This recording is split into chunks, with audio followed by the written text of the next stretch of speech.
تیر کی طرح بھاگ کر اس نے سب سے پہلے موسیقی بند کی، جس کے بند ہوتے ہی اسفند ملک اور روبی چونک کر متوجہ ہوئے۔ اسفند ملک اور بالکل پاس کھڑی روبی نے ایک ساتھ گیٹ کی طرف دیکھا۔ ایک لمحے کے لیے دونوں کی آنکھوں میں تحیر امڈا اور اگلے ہی لمحے روبی سٹپٹا کر اسفند ملک کے قریب ہوئی۔ اوہ اسفند، تم نے مجھ سے کہا تھا کہ وہ چائنا گیا ہے شوٹنگ کے لیے، روبی نے حواس باختہ لہجے میں اسفند سے سوال کیا۔ اسفند ملک تو پہلے سے ہونکوں کی طرح گیٹ کی طرف دیکھ رہے تھے۔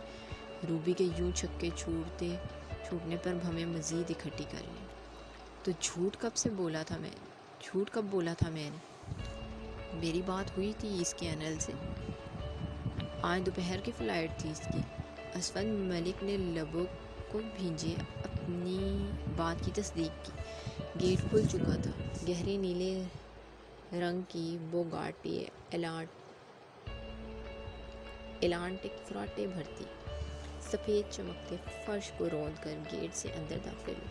وہ اتنی رفتاری سے اس شاندار دارانگ ولاس میں داخل ہوئی کہ اس کے دیوڑی میں پہنچنے سے پہلے تک تیراکی کے تالاب کے قریب اور لان میں کھڑے سب مہمانوں کی گردنیں اس کی طرف مڑ چکی تھیں اور منہ خوشی اور جوش کے مارے کھل چکے تھے۔ دارانگ از ہیئر! اتنی ہی چیخ نما بازگشت ایک ساتھ ابھری تھی۔ سب کے چہرے آنے والے کی آمد پر چمک اٹھے تھے، ماں سوائے دارانگ ولاس کے مکینوں کے، جن کے چہرے پھیکے پڑ گئے تھے۔ برہان ملک نے لب بھینچے، غصے میں گلاس پاس رکھی میز پر پٹکا اور تیز قدم اٹھاتا ہوپ بنے کھڑے اسفند ملک اور روبی کی طرف بڑھا۔ میڈیا والے کیمرے تھامے پاگلوں کی طرح دیوڑی کی طرف جا رہے تھے اور بہت سے دیوانے بھی ایک دوسرے سے ٹکراتے آگے بڑھ رہے تھے۔ لڑکیاں تو باقاعدہ اپنے لباس درست کرتی، گہرے گلوں کو مزید کھینچ کر نیچے کرتی، کندھوں سے اپنی میکسیوں کے سٹرپس ڈھلکاتی دیوڑی کی طرف بڑھ رہی تھیں۔ اٹلانٹک کی ڈرائیونگ نشست کی طرف کا دروازہ جتنی نرماہٹ سے کھلا تھا، اس میں سے نکلنے والا شخص اس کے بالکل برعکس تھا۔ اس کے باہر نکلتے ہی نسوانی چیخو پکار نے دارانگ ولاس میں بے ہنگم شور برپا کر دیا تھا۔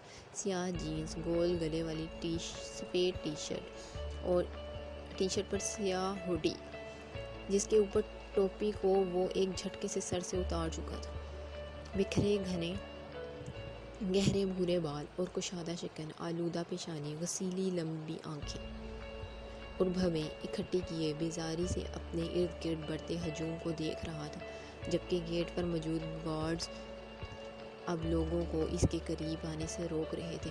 برہان نے آنکھوں کو مزید سکوڑا اور مٹھیاں بھینچ کر اسفند ملک کی طرف رخ کیا۔ واٹ دی ہیل از دس؟ بابا، آپ نے کہا تھا وہ شوٹنگ کے لیے جا رہا ہے، تو اب یہاں کیا کر رہا ہے؟ برہان نے دانت پیسے اور اسفند کے کندھے کے قریب ہو کر کان میں گرایا۔ اسفند ملک تو ہنوز سامنے داران ملک پر نگاہیں جمائے دم سانتے کھڑا تھا۔ جسٹ کول ڈاؤن، مجھے خود نہیں معلوم وہ یہاں کیسے ہے اس وقت، آواز کو حد درجہ دھیما رکھ کر جواب دیا۔ وہ اب گارڈز کی مدد سے ہجوم سے نکلتا لمبے ڈگ بھرتا لان کے وسط میں لگے میزوں کی طرف آ رہا تھا۔ لڑکیاں آہیں بھر رہی تھیں، کیمرے تصویریں کھینچ رہے تھے۔ روبی گڑبڑا کر پھر سے اسفند کے کان کے قریب ہوئی۔ اسفند روکیں، اسے یہ کیا کرنے والا ہے؟ مجھے اس کے ارادے ٹھیک نہیں لگ رہے، ساری پارٹی خراب کر دے گا۔ وہ حد درجہ آواز کو دھیما رکھے ہوئے خوف میں گویا ہوئی۔ ڈونٹ وری، اوور ریئیکٹ مت کرنا بالکل بھی۔ اسفند جھٹکے سے کوٹ درست کرتے تیزی سے آگے بڑھا۔ وہ طوفان اب غسیلی آنکھیں لیے تیراکی کے تالاب کے پاس پہنچ گیا تھا، جہاں سے گزر رہا تھا۔ ملازم ہاتھ باندھ کر سر جھکا رہے تھے۔ اس کے لان میں پہنچنے تک اسفند ملک اس تک پہنچ کر اس کے سامنے آ چکے تھے اور وہ اپنے سامنے کھڑے اسفند ملک کو دیکھنے کی بجائے ایک آبرو اٹھائے گردن اکڑائے ارد گرد کی سجاوٹ دیکھ رہا تھا۔ اوپری لب کو دانتوں میں پکڑ کر کھینچا اور ناک چڑھا کر سانس لی۔ پیشانی پر بل مزید گہرے ہو رہے تھے۔ جتنے بل گہرے ہو رہے تھے، اتنی ہی آنکھیں غضب ڈھا رہی تھیں۔ اسفند ملک اس کے اور قریب ہوئے، چہرے پر پریشانی کی لکیریں ابھر رہی تھیں۔ داران، کوئی تماشا مت کرنا، اٹس مائی ریکویسٹ، پلیز۔ مجھے تم سے اجازت لینی چاہیے تھی، لیکن تمہاری شوٹنگ تھی، سو میں نے سوچا۔ اسفند نے التجائی لہجے میں اس سب کی وضاحت دینی چاہیے۔ اسفند ملک ایک ہاتھ اس کے کندھے پر یوں دھرے کھڑے تھے جیسے اسے رام کر رہے ہوں۔ داران نے آہستگی سے اپنے کندھے پر سے اسفند ملک کے ہاتھ کو ہٹایا، مطلب وہ ان کی بے تکی وضاحت سرے سے رد کر چکا تھا۔ اسفند نے ایک نگاہ کچھ دور پریشان حال کھڑی روبی اور ناک پھیلائے ضبط سے لب بھینچے کھڑے برہان پر ڈالی۔ داران اب وثوق سے قدم اٹھاتا لان کے وسط میں سجی میز کے قریب جا رہا تھا، جہاں جہازی سائز کا چاکلیٹ کیک میز کے وسط میں سجا ہوا تھا۔ اسفند ملک نے تیزی سے اپنے اور اس کے بیچ کا فاصلہ ختم کیا۔ داران، فار گاڈ سیک، روبی کی برتھ ڈے پارٹی ہے، آج کوئی تماشا مت کرنا۔ انہوں نے دان پیستے ہوئے داران کا ہاتھ تھامے کان میں التجا کی۔ وہ رکا، گردن موڑی، اسفند کی آنکھوں میں آنکھیں ڈالی۔ وہی لمحہ بھر کو ساکت کر دینے والی ٹھہری سمندر جیسی آنکھیں، گہری چمکتی مگر سکوت طاری کرتی غمناک آنکھیں۔ اسفند ملک ہر بار کی طرح آج بھی اس کی آنکھوں میں زیادہ دیر نہیں دیکھ سکے تھے۔ فوراً نگاہیں چرائیں، اور ان کے نگاہیں چراتے ہی اس کے لبوں پر استہزائیہ مسکراہٹ ابھری۔ ان لبوں پر اصل زندگی میں اس مسکراہٹ کے سوا اور کوئی دوسری مسکراہٹ آ بھی کیسے سکتی تھی؟ اسفند ملک نے بے چارگی سے اس کی طرف دیکھا، جس نے لاپرواہی سے جیب سے سگریٹ نکال لیا۔ وہ اس وقت سب کی نگاہوں کا مرکز تھا۔ ستائشی نگاہیں، رشک کرتی نگاہیں، آہیں بھرتی نگاہیں اس کے دیدار سے سیر ہوتی تھیں۔ اس کی ایک نگاہ کی منتظر نگاہیں۔ اسفند نے پھر سے بولنے کے لیے لب کھولے ہی تھے کہ اس کا ایک جھٹکے سے اٹھا ہاتھ دیکھ کر فوراً بند ہوئے۔ کلائی پر بندھی پاکٹ فلیپی ہکلا سا اوپر ہو کر نیچے ہوئی۔ اسفند ملک صاحب، یہ دارانگ ولاس ہے، ملک ہاؤس نہیں۔ یہاں کیا ہوگا کیا نہیں، یہ فیصلہ داران ملک کرے گا، کوئی اور نہیں۔ اس نے طنزیہ لہجے میں سینے پر انگلی رکھی، جبکہ لبوں پر طنزیہ مسکراہٹ ہنوز قائم تھی۔ وہ کم بولتا تھا، پر جب بولتا تھا بس پھر کوئی بول نہیں پاتا تھا۔ اسفند ملک کو جلی کٹی سنا کر بڑے انداز میں جیب سے لائٹر نکال چکا تھا۔ لائٹر پر انگوٹھے کی ضرب پڑتے ہی شعلے کی روشنی نے جلتے ہی اس کی گہری آنکھوں میں عکس بنایا۔ اس کی سگریٹ سلگ گئی تھی۔ ناک بھینچے بڑے انداز میں آگے بڑھا اور میز کے پاس جا کر ایک ہاتھ کے جھٹکے سے میز الٹ دیا۔ دھڑ دھڑ کرتے کیک سمیت سارے لوازمات اور بیش قیمت برتن زمین بوس ہوئے۔ شیشے کا میز ایک دھماکے سے کرچی ہوا، ساتھ ہی وہاں موجود سب لوگوں کی آنکھیں اور منہ پورے کھل گئے۔ Leave everybody, party is over now. Cigarette منہ میں دبائے بڑے مزے سے تالی بجاتا وہ گھوم کر سیدھا ہوا۔ برہان اور روبی کے چہرے تذلیل کے احساس سے سرخ ہو رہے تھے، اور دونوں اب اسفند ملک کو خون آشام نگاہوں سے گھور رہے تھے۔ داران، یہ کیا بدتمیزی ہے! اسفند ملک اب کی بار اونچی آواز میں کہتے ہوئے آگے بڑھے۔ داران نے ہاتھ سیدھا تان کر ان کے قدم وہیں روک دیے۔ وہ تذبذب میں وہیں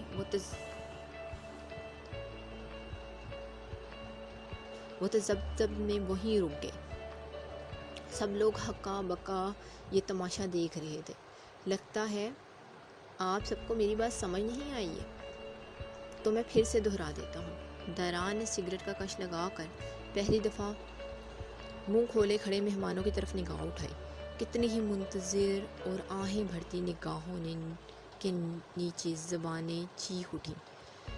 کسی کو اس کی بدتمیزی سے کوئی سروکار نہیں تھا۔ داران ملک کی ان کی طرف اٹھتی نگاہ بہت تھی، سب کو پتا تھا وہ بددماغ ہے۔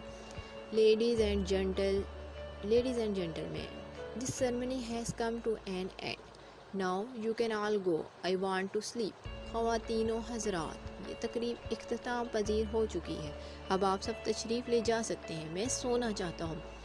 بات کے اختتام پر وہ بڑے احترام سے پیٹ پر بازو دھر کر جھکا تھا۔ جہاں نسوانی چیخیں اس کی اس ندا پر فدا ہو رہی تھیں، وہاں بہت سے لوگوں کی سرگوشیاں ابھرنے لگی تھیں۔ داران نے ہوڈ کی ٹوپی کو پھر سے سر پر لیا اور ایک طرف لگی کرسی پر بیٹھ کر ٹانگ گھما کر دوسری ٹانگ پر رکھی، نگاہیں موبائل سکرین پر جھکا دی۔ اس کا انداز ایسا تھا جیسے اب یہاں کوئی نہ ہو۔ گارڈز اب لوگوں کو جانے کی تاکید کر رہے تھے۔ روزین گھبرائی بکھلائی باقی ملازمین کو صفائی کی ہدایت دے رہی تھی۔ تمام لوگ ہاتھوں میں پکڑے مشروب کے گلاس میزوں پر رکھتے لان سے باہر جا رہے تھے۔ روبی نے خشمگین نگاہوں سے اسپن ملک کو گھورا اور پھر پیر پٹکتی آگے بڑھی۔ اسپن نے ٹھنڈی آہ بھری۔ داران سگریٹ کی کش لگاتا ہوا موبائل پر نگاہیں جھکائے۔ ارد گرد کے سارے ہنگامے سے بے نیاز بیٹھا تھا۔ اسپن ملک اب برداشت سے لب بھیجے اس کے سر پر کھڑے تھے۔ داران، آج بہت زیادہ کر دیا تم نے، یہ صرف تمہارا، اسپن ملک نے غصیلے لہجے میں کہتے ہوئے انگلی کھڑی کی۔ اس نے چہرہ اوپر اٹھایا۔ اس کی آنکھیں اور ان کی پتلیوں کی گہرائی۔ اسپن ملک کی بات ادھوری رہ گئی۔ داران نے سر کو تنزیہ دھیرے سے دائیں بائیں ہلایا اور لبوں میں دبی سگریٹ نکالی۔ یہ صرف میرا گھر ہے۔ آپ یہاں کیوں ہیں آپ جانتے ہیں۔ وہ دونوں یہاں آپ کی وجہ سے ہیں۔ یہ میری برداشت ہے۔ آئی تھنک میری برداشت کو بار بار نہ آزمایا جائے تو بہتر ہے۔ بڑے متوازن لہجے میں، ناک کو اوپر چڑھائے، دو ٹوک لہجے میں جواب دیا۔ اگر ہم یہاں ہیں تو ہمیں گھر کا فرد بھی سمجھو۔ کیا ہم یہاں کچھ بھی اپنی مرضی سے نہیں کر سکتے؟ اسپن نے پیشانی پر چکن ڈالے غصے سے پوچھا۔ وہ ایک جھٹکے سے اٹھا، سگریٹ کو پاس پڑی میز پر دھرے ایسٹرے پر رکھا۔ ہر گھر میں مرضی اس کے سربراہ کی ہوتی ہے۔ روب دار کھڑدار ازل سے تھکا بیزار لہجہ۔ وہ انگلی سے اپنی تھوڑی کو سہلا رہا تھا۔ ہمیشہ کی طرح ہلکی سی شیپ بڑھا رکھی تھی۔ اور آپ سب جانتے ہیں اس گھر کا سربراہ میں ہوں۔ بھویں اچکا کر ایک ایک لفظ پر زور دیا۔ جواب سوچتے ہونک بنے۔ اسپن ملک کو وہیں چھوڑا اور قدم آگے بڑھا دیے۔ ملازم ایک دم سے کام چھوڑ کر سیدھے کھڑے ہوئے۔ لان صاف کرو، روب دار گرج تھی۔ ایک قطار میں لگے تمام ملازم برق رفتاری سے آگے بڑھے۔ وہ اب سگریٹ سلگائے لیبری میں آگے اندرونی لیونگ ہال کے داخلی دروازے کی طرف قدم بڑھا چکا تھا، جس کی شیشے کی دیوار سے اندرونی خوبصورت منظر آنکھوں کو خیرہ کر رہا تھا۔ دارانگ ولاس کے فرش سے لے کر چھتوں پر لگے فانوس تک بیش قیمت اور اس کے ذوق کا منہ بولتا ثبوت تھے۔ اپنے حلیے کے علاوہ اس کی ہر چیز میں اس کی دولت اور ذوق جھلکتا تھا۔ وہ ہالی ووڈ کی ایکشن فلموں کا سپر سٹار تھا۔ لوگ یہاں اسے دارانگ کے نام سے جانتے تھے، پر وہ داران ملک تھا، ایک معمولی اسسٹنٹ مین سے ایک سپر سٹار کا سفر اس نے پچھلے 5 سالوں میں طے کیا تھا، اور اب وہ ہالی ووڈ کے مہنگے ترین فائٹنگ سٹارز میں شمار ہوتا تھا۔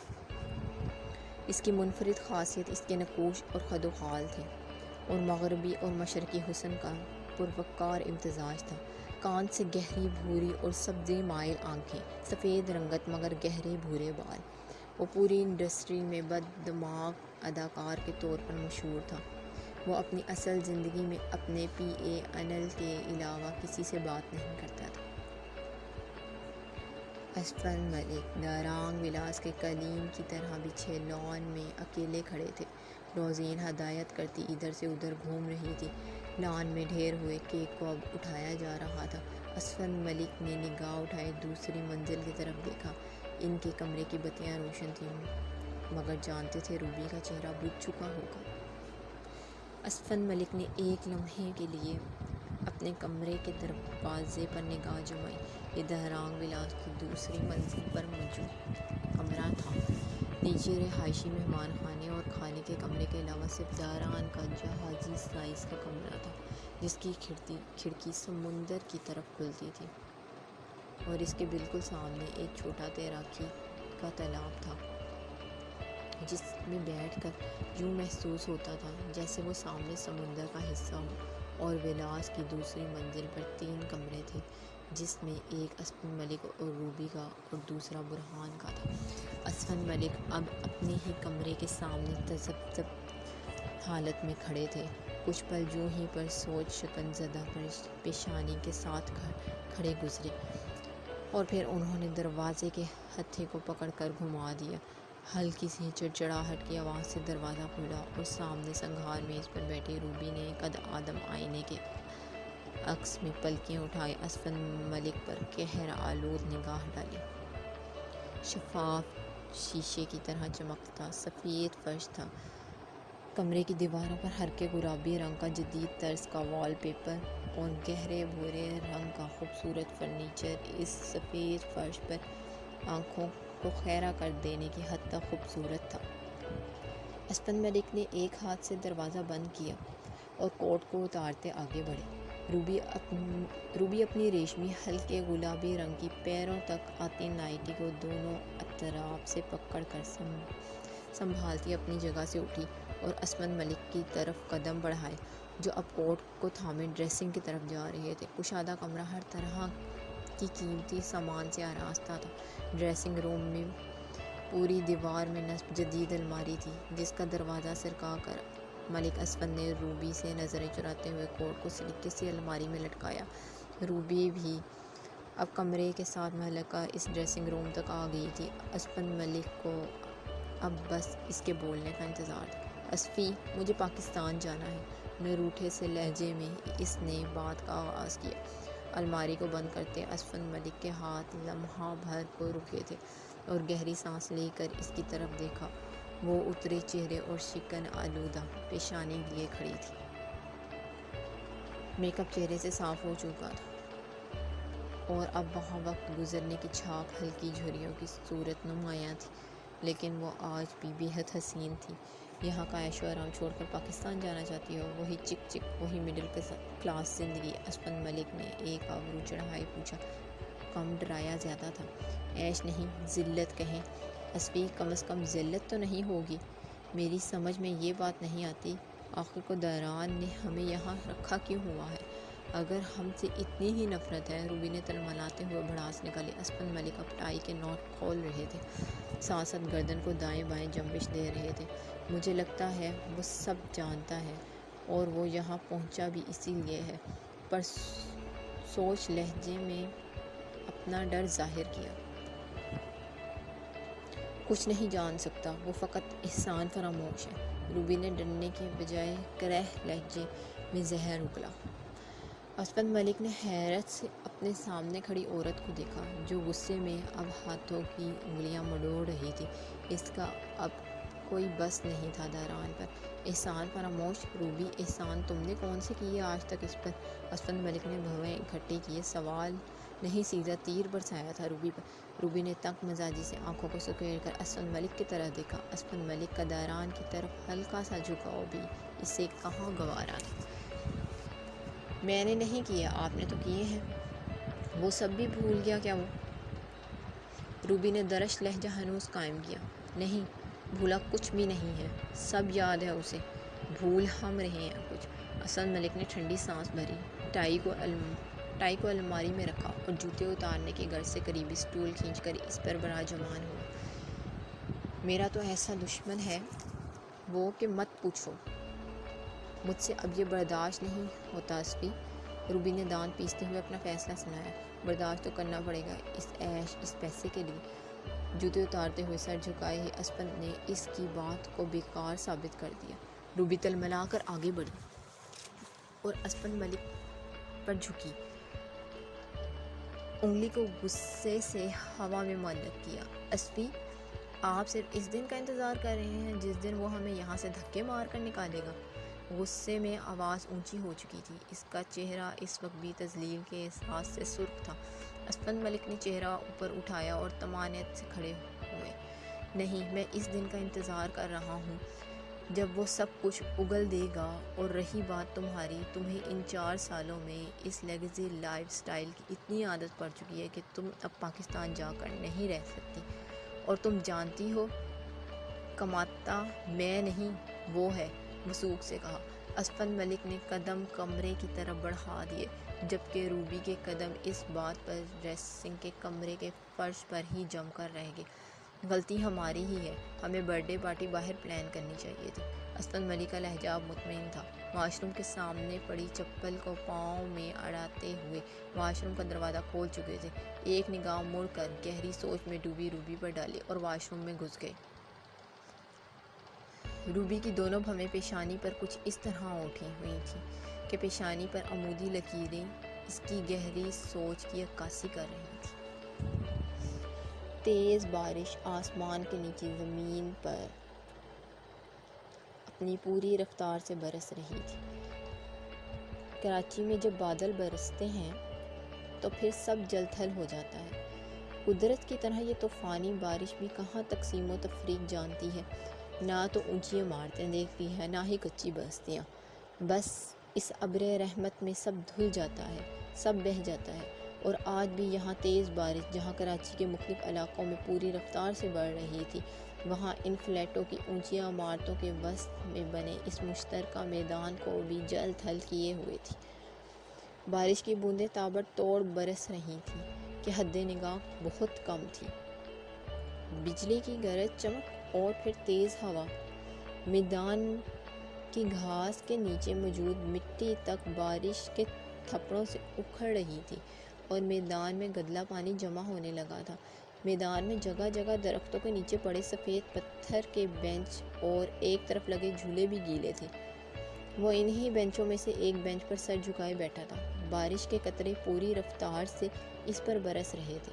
سرخ اور سیاہ ملاب کی ٹی شرٹ کے نیچے نیلی جینز کی پینٹ زیب تن کیے وہ اس طوفانی برستی بارش سے بے نیاز تھا اور اب کپڑے نچوڑنے کے بعد جسم کے ساتھ چپکے ہوئے تھے۔ اس کے علاوہ اس بارش میں کوئی اور زیرو میدان میں نظر نہیں آ رہا تھا۔ ارد گرد رہائشی فلیٹ کی بنی اونچی اونچی عمارتیں اس جل تھل سے دھل کر گدلا پانی پائپوں کے راستے نیچے گلی کو بخش رہی تھی۔ کہیں کہیں کسی فلیٹ کی کھڑکی کھلی تھی اور چند فلیٹ کی بالکونی کے کٹہروں میں بچے اٹکن بٹکن کھیلنے میں مصروف تھے۔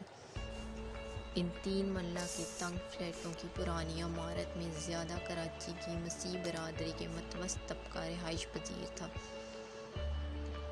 ان فلیٹ کے باہر میدان کی طرف کھلتی بالکنیوں میں لوہے کے جنگلے بنے ہوئے تھے اور جنگلوں سے آگے ان گنت بجلی کی تاروں کے جھمگٹے۔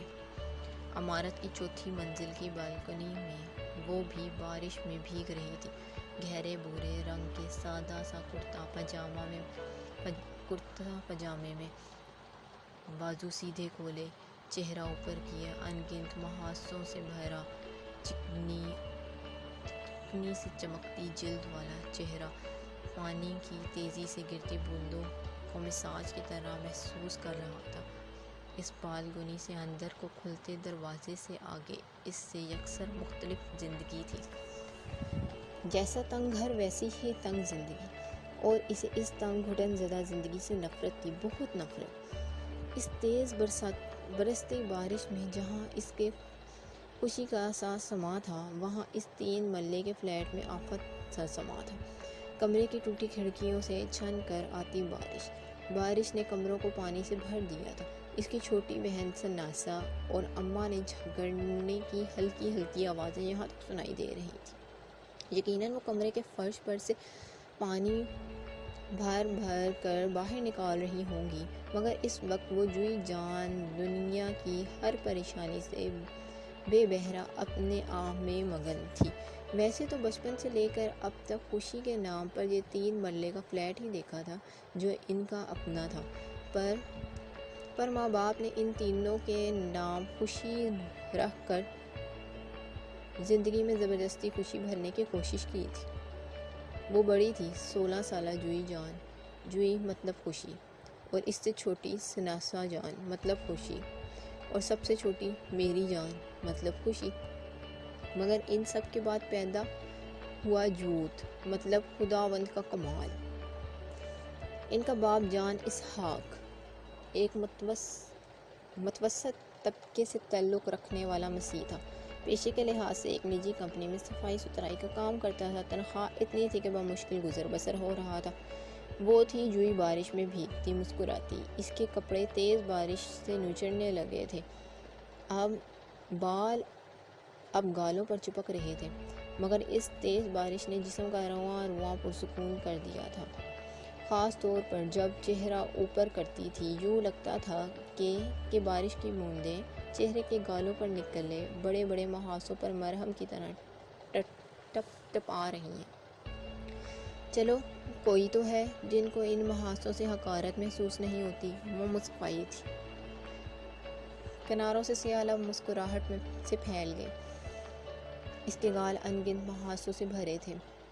وہ اتنے گہرے سانولے رنگ کی تو نہ تھی، پھر لبوں کا رنگ پتہ نہیں کیوں ایسا گہرا تھا۔ اس کی دوستیں اور ثناء تو اسے چھیڑنے کے لیے اکثر پوچھتی تھیں کہ کیا وہ سگریٹ نوشی کرتی ہے۔ بیضوی شکل کا چھوٹا سا چہرہ، زیادہ ہی گھنی کالی بھویں، چکنی سی چمکتی سانولی جلد لے کر چہرے پر اگر کچھ بہت نمایاں تھا تو سیاہ بڑی سی آنکھیں اور لمبی پلکیں۔ جوئی بس کر اندر آ جا، اب تیری باری ہے۔ ثناء کی بیزار سی آواز کانوں میں پڑی۔ اس نے بند آنکھیں کھولی اور اوپر آسمان کی طرف چہرہ اٹھایا۔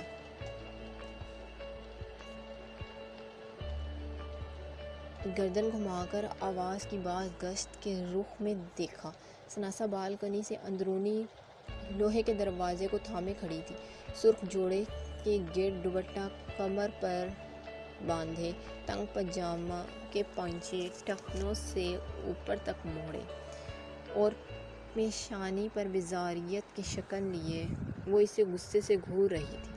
وہ تھی تو اس سے 2 سال چھوٹی، پر ہمیشہ 2 سال بڑی ہی لگتی تھی، کیونکہ روب چلانے کے علاوہ وہ ہر لحاظ سے اس سے بہتر تھی۔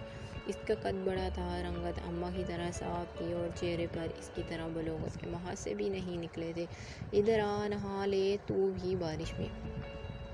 دیکھ تو صحیح کیا حسین نظارہ ہے، قسم سے۔ جوئی نے اس کی بات کو یکسر نظر انداز کیے ہاتھ کے اشارے سے باہر بالکنی میں بلایا۔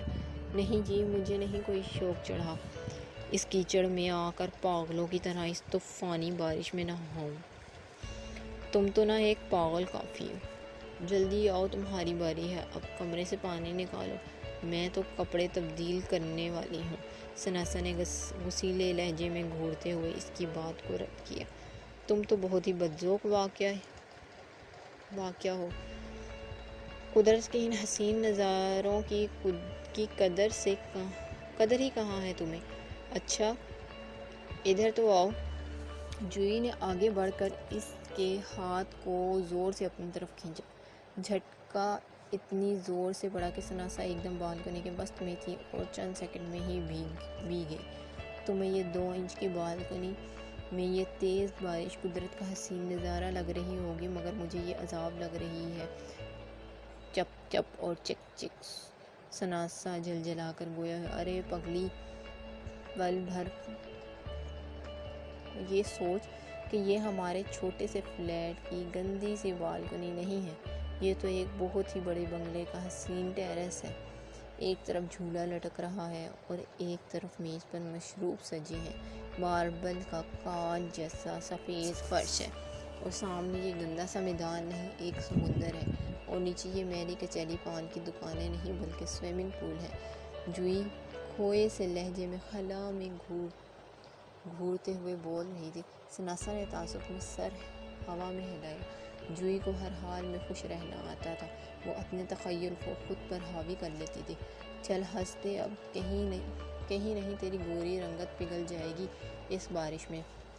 وہ جیسا میں نے کہا ہے ویسا سوچ۔ جوئی نے اس کے کندھے پر پرجوش سے اپنا کندھا مارا۔ وہ جو بار بار بارش کو منہ پر سے صاف کر رہی تھی، کھلکھلا دی۔ جوئی ٹھیک کہہ رہی ہے، تیز بارش سے پل بھر میں تپتا دماغ ٹھنڈا کر دیا تھا۔ کچھ لمحوں کے لیے ہی صحیح، مگر زندگی کی تلخیاں تو بھول گئی تھی۔ وہ جوئی کی طرح اس گندی سی بالکنی کو کسی حسین بنگلے کا ٹیرس تو نہیں سمجھ رہی تھی۔ ہاں، البتہ سکون ضرور ملا تھا۔ کچھ دیر بعد ہی وہ جوئی کی طرح بارش سے لطف اندوز ہونے کے بجائے اب بالکنی کی ریلنگ سے کہنی ٹکائے باہر میدان کی طرف دیکھ رہی تھی۔ نظر سامنے بینچ پر بیٹھے لڑکے پر پڑ گئی اور پھر آنکھوں میں حیرت ملی۔ جوئی ادھر دیکھ، ایک اور بھی پاگل ہے تیرے جیسا۔ گردن کو موڑے، اونچی آواز میں آنکھیں موندے کھڑی جوئی کو پکارا۔ جوئی جو اب بھی بازو پھیلائے بارش سے لطف اندوز ہو رہی تھی، اس کی آواز پر بازو سمیٹے اور سڑپ سڑپ پانی میں پیر مارتی آگے بڑھی۔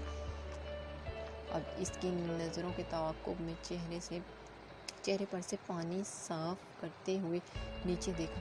میدان میں رکھے بینچ پر کوئی لڑکا سر جھکائے بیٹھا تھا۔ کون ہے یہ؟ جوئی نے چہرے پر مسلسل بڑھتی بارش کو ہاتھ سے پوچھتے ہوئے پوچھا۔ یہ تو مجھے نہیں معلوم، مگر یہ ہماری بلڈنگ کا نہیں ہے، اتنا تو پتہ ہے۔ پہلے تو کبھی نہیں دیکھا اس کو یہاں، ثناسا نے حیرت سے کہا اور نگاہیں پھر سے وہیں نیچے جما دی۔ جوئی اب اس کے بالکل برابر اسی انداز میں ریلنگ پر کہنی ٹکائے کھڑی تھی۔ ہاں، پہلے نہیں دیکھا، پریشان سا ہے کوئی، جوئی کی کھوئی ہوئی سی آواز ابھری۔ کچھ دیر میں ہی جوئی کی توجہ سے اس سے ہٹ کر ساتھ والے فلیٹ کی بالکنی پہ ناچتے بچوں پر جا ٹکی۔